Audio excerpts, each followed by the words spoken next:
नमस्कार मंडळी. तर आज आपण बघतोय सोप्या पद्धतीने चमचमीत चिकन. खूप जास्त रस्सा किंवा अगदी घट्टही नाही असं ग्रेव्हीचं चिकन भाकरी चपाती भात कशासोबतही एक नंबर लागतं. त्यासाठी इथे मी अर्धा किलो चिकन स्वच्छ धुवून घेतलं आहे. ह्यात घालूया पाऊण चमचा हळद, 1 चमचा धणे पावडर आणि 1 चमचा किंवा चवीनुसार मीठ. चिकनला हे सर्व लावून मिक्स करून ठेवते साधारण 15-20 मिनटासाठी. तोपर्यंत चिकनसाठी वाटण बघूयात. त्यासाठी इथे मी अर्धा कांदा गॅसवर भाजून घेतला आहे. त्याचबरोबर पाव वाटी सुकं खोबरं पण असं भाजूनच घेतलं आहे. भाजलेलं सुकं खोबरं थंड झाल्यावर काप करून घेतलं आहे. त्यानंतर एक टोमॅटो, 6-7 पाकळ्या लसूण, अर्धा इंच आलं आणि थोडीशी कोथिंबीर घालून मिक्सरला हे बारीक वाटून घेते. वाटण बारीक होण्यासाठी यात चमचाभर पाणी घालावं लागलं. वाटण तर तयार झालं आहे. चिकनला हळद मीठ धणेपूड लावून 20 मिनटं झाली. आता फोडणी करायला घेऊयात. त्यासाठी पसरट भांड्यात 2 पळी तेल घातलं आहे. तेल थोडंसं तापल्यानंतर यात घालूया 2 सांबार पान, छोटा दालचिनीचा तुकडा आणि 4-5 मिऱ्याचे दाणे. त्यानंतर एक मोठा कांदा बारीक चिरून घातला. मध्यम आचेवर कांदा परतून घेते. 1-1.5 मिनटानंतर कांदा जरा मऊसर झाल्यानंतर ह्यात घालूया 3 चमचे घरगुती मसाला.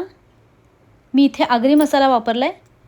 तुम्ही तुमच्या घरात रोज जो मसाला वापरतात तो घातला तरी चालेल.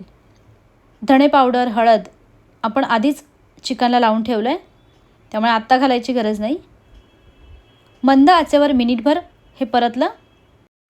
आता तयार केलेलं वाटण घालूया. वाटण व्यवस्थित परतून घेते. तळाला चिकटू नये म्हणून चमचाभर पाणी घातलं आहे. त्यानंतर थोडा वेळ हे झाकण देऊन शिजवते म्हणजे छान तेल सुटेल. ताट झाकण ठेवून त्यात पाणी घालूया. 1-1.5 मिनटातच बघा वाटणाला छान तेल सुटलं आहे. आता घालूया चिकन. हे मिक्स करतोय तोपर्यंत गॅसची फ्लेम जरा मिडियम करते. ह्यात वाटणात आपण कांदा खोबरं भाजून घेतलं आहे, त्यामुळे चिकनला चव छान येते. मिनिटभर मिक्स केलं की मग पुन्हा गॅस कमी केला. झाकण देऊन हे शिजवून घेते. झाकणावर पाणी ठेवायचंच म्हणजे चिकनला व्यवस्थित पाणी सुटेल. गॅसची फ्लेम एकदम कमी आहे. 10 मिनटानंतर बघूया. चिकनला बऱ्यापैकी पाणी सुटलं आहे. ह्यात 1 चमचा चिकन मसाला घालून पुन्हा मिक्स करून घेते. ह्यात वाटण्यासाठी फक्त मी चमचाभर पाणी घातलेलं. त्यानंतर चिकन घातल्यानंतर अजिबात पाणी घातलं नव्हतं. पण गरज वाटली म्हणजे मसाले तळाला चिकटत असतील तर ताटावरचं गरम पाणी थोडंसं घालू शकता. आपण ह्यात वाटण आधीच घातलं आहे. पाणी न घालता शिजवतो आहे, त्यामुळे गॅसची फ्लेम कमीच असावी. तळाला चिकटू नये म्हणून दर 5-6 मिनटांनी उघडून थोडंसं मिक्स करायचं. झाकण ठेवून अजून थोडा वेळ शिजवून घेते. 28 ते 30 मिनटात चिकन पूर्णपणे शिजलं आहे.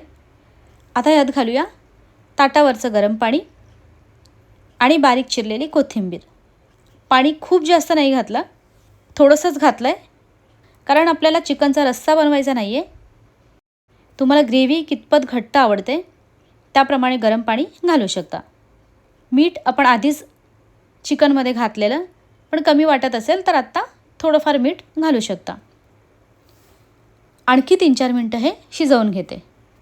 आता झाकण ठेवताना असं जरा अर्धवट ठेवायचं म्हणजे रंग सुरेख येईल. तर पाणी घातल्यानंतर 3-4 मिनटात बघा चिकन पूर्णपणे शिजलेलं आहेच. आता शेवटी अर्धा लिंबाचा रस घालते म्हणजे चिकनला छान चटपटीत चव येते. थोडीशी बारीक चिरलेली कोथिंबीर घालूया. आता शेवटचे 20 सेकंद गॅसची फ्लेम जरा मोठी करून मिक्स करूया. त्यानंतर गॅस बंद. गॅस बंद केल्यानंतर पुन्हा असं अर्धवटच झाकण ठेवायचं म्हणजे आपल्या चिकनच्या ग्रेव्हीला रंग छान येईल. गॅस बंद केल्यानंतर 10च मिनटात बघा कलर एकदम भारी आला आहे.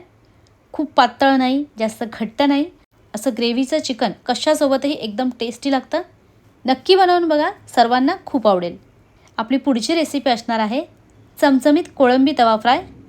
अशी कोळंबीसुद्धा चवीला एक नंबर लागते. भेटूया पुढच्या रेसिपीत. रेसिपी आवडल्यास लाईक आणि शेअरसुद्धा करा.